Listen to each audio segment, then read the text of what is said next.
Okay. So, the next concept వచ్చేసరికి regarding అమరావతిలో green hydrogen valley కింద డెవలప్ చేయకపోతున్నారు. Okay. This government coalition government.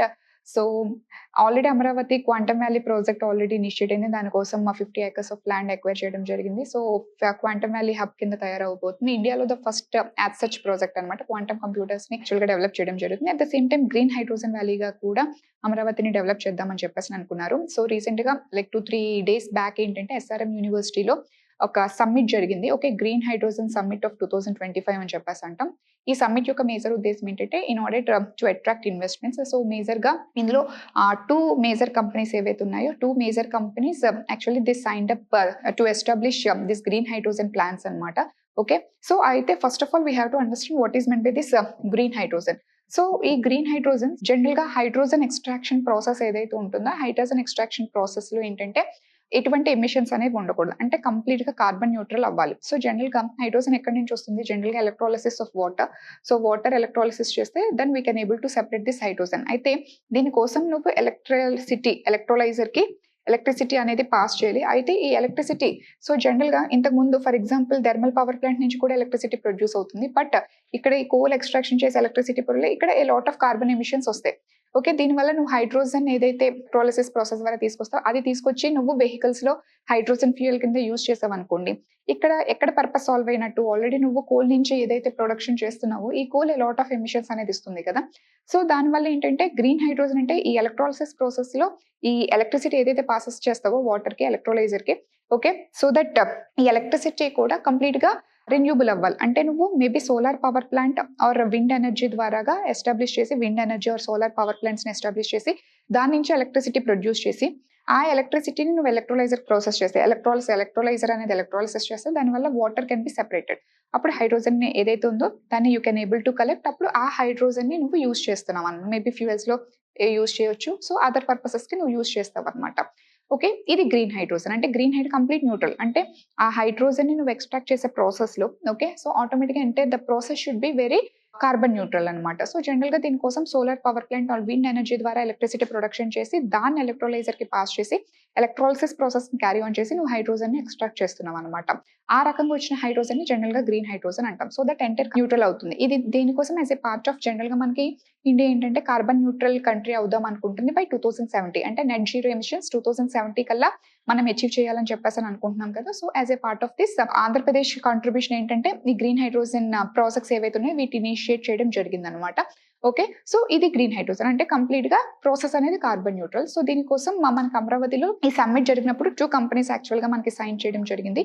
So, ఒక company వచ్చేసరికి యాక్చువల్‌గా యమునా కంపెనీ. ఇది యాక్చువల్‌గా యూకే బేస్డ్ కంపెనీ. ఈ 2 ప్రాజెక్ట్స్ ఆల్‌మోస్ట్ 51,000 క్రోర్ వర్త్ అన్నమాట. ఓకే. 51,000 క్రోర్ వర్త్ ప్రాజెక్ట్స్ అనేవి వస్తున్నాయి. ఇన్వెస్ట్‌మెంట్స్ అనేవి వస్తున్నాయి. యమునా కంపెనీ అనేది యూకే బేస్డ్ కంపెనీ. సో, వీళ్ళు జనరల్‌గా ఎక్కడంటే నెల్లూరు డిస్ట్రిక్ట్‌లో లైక్ కృష్ణపట్నంలో ఈ ప్లాంట్‌ని ఎస్టాబ్లిష్ చేస్తామని చెప్పేసి అంటున్నారు. ఆల్‌మోస్ట్ 1 మిలియన్ టన్ గ్రీన్ హైడ్రోజన్‌ని మేము ప్రొడ్యూస్ చేస్తామని చెప్పేసి అంటున్నారన్నమాట.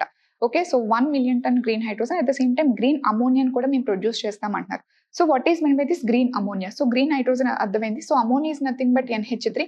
హైడ్రోజన్ ఎలా వస్తుందంటే now you understand electrolysis process ద్వారా హైడ్రోజన్ తీస్తాం అండ్ అమోనియా. ఎక్కడి నుంచి వస్తుంది? అట్మాస్ఫియరిక్ హైడ్రోజన్ ఏదైతే ఉంటుందో దాన్ని నువ్వు ఎక్స్ట్రాక్ట్ చేస్తావు. ఇందులో మనం క్రయోజెనిక్ డిస్టిలేషన్ ప్రాసెస్ యూజ్ చేస్తాం. మీరు క్రయోజెనిక్ ఇంజిన్స్ ఐడియా ఉందా? సైన్స్ అండ్ టెక్నాలజీ నేర్చుకుంటాం. జనరల్‌గా వెరీ లో టెంపరేచర్స్ అన్నమాట. అంటే at very low temperature gases can be converted into liquid కదా! యాక్చువల్‌గా. ఓకే. ఎక్స్‌పాండ్ చేస్తే టెంపరేచర్‌ని ఇస్తే సాలిడ్ లిక్విడ్ అవుతుంది. లిక్విడ్ గ్యాస్ అవుతుంది. ఓకే. సో, టెంపరేచర్ తగ్గిస్తే గ్యాస్ లిక్విడ్ అవుతుంది. లిక్విడ్ సాలిడ్ అవుతుంది కదా! So, cryogenic which operates at very low temperatures అన్నమాట. సో, దానివల్ల నైట్రోజన్ గ్యాస్‌ని you can convert into liquid అన్నమాట. సో, క్రయోజెనిక్ డిస్టిలేషన్ ప్రాసెస్ ద్వారా అట్మాస్ఫియరిక్ నైట్రోజన్‌ని నువ్వు ఎక్స్ట్రాక్ట్ చేస్తావు. అండ్ ఆల్రెడీ ఎలక్ట్రోలిసిస్ ప్రాసెస్ ద్వారా హైడ్రోజన్ ఏదైతే ఉందో వీటిని నువ్వు కాంబినేషన్ చేసి అమోనియాని క్రియేట్ చేస్తావు. ఈ గ్రీన్ అమోనియా అంటాం వీటిని. అంటే ఇవి కంప్లీట్‌గా కార్బన్ న్యూట్రల్ అన్నమాట. ఎటువంటి ఎమిషన్స్ అనేవి ఉండవు.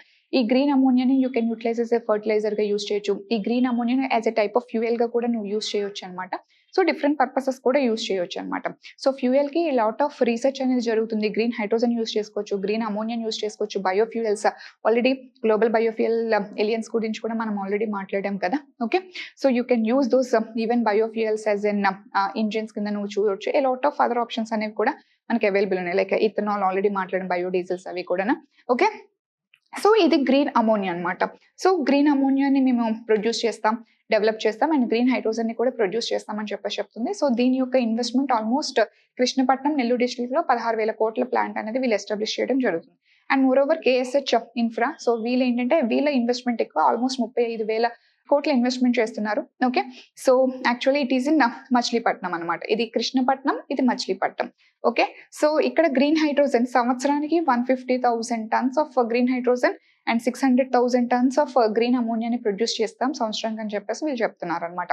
సో టోటల్ గా మొన్న జరిగిన గ్రీన్ హైడ్రోజన్ వ్యాలీ సమ్మిట్ లో ఏంటంటే ఆల్మోస్ట్ 51,000 కోట్ల ప్రాజెక్ట్స్ అనేది 2 కంపెనీస్ అనేవి వస్తున్నాయి and they are establishing their green hydrogen projects in Krishnapatnam and Machilipatnam అనమాట. అయితే ఇట్స్ ఆంధ్రప్రదేశ్కి ఇది not a new initiative. Already ఈ డొమైన్ లో NTPC already it step forward. NTPC విశాఖపట్నంలో ఏంటంటే ఆల్రెడీ గ్రీన్ హైడ్రోజన్ ప్రాజెక్ట్ ని ఎస్టాబ్లిష్ చేసింది. At the same time very soon green ammonia plant ని ఎన్టీపీసీ కాకినాడలో ఎస్టాబ్లిష్ చేస్తానని చెప్పేసి చెప్పింది అనమాట. ఆల్రెడీ ఇనిషియేషన్స్ అయితే జరిగాయి. It's extra more efforts, private investments అనమాట. ఓకే, సో దీని మాక్సిమం మన ఆంధ్రప్రదేశ్ యొక్క టార్గెట్ ఏంటంటే it wants to produce 160 megawatt of green hydrogen అనమాట. ఓకే, సో దానికోసం ఇనిషియేటివ్స్ అనేది స్టార్ట్ చేసింది. So Amaravati as a base కింద ఈ సమ్మిట్ అనేది జరిగింది ఎస్ఆర్ఎం యూనివర్సిటీలో. So let's hope for the best and more over maximum మనకి మన 2070 కల్లా నెట్ జీరో ఎమిషన్స్ ని టార్గెట్ ని ఖచ్చితంగా ఈ ప్రాజెక్ట్స్ ద్వారా ఇనిషియేట్ చేయడానికి it will become a bolster initiative by Andhra Pradesh అన్నమాట. Okay, yes, thank you.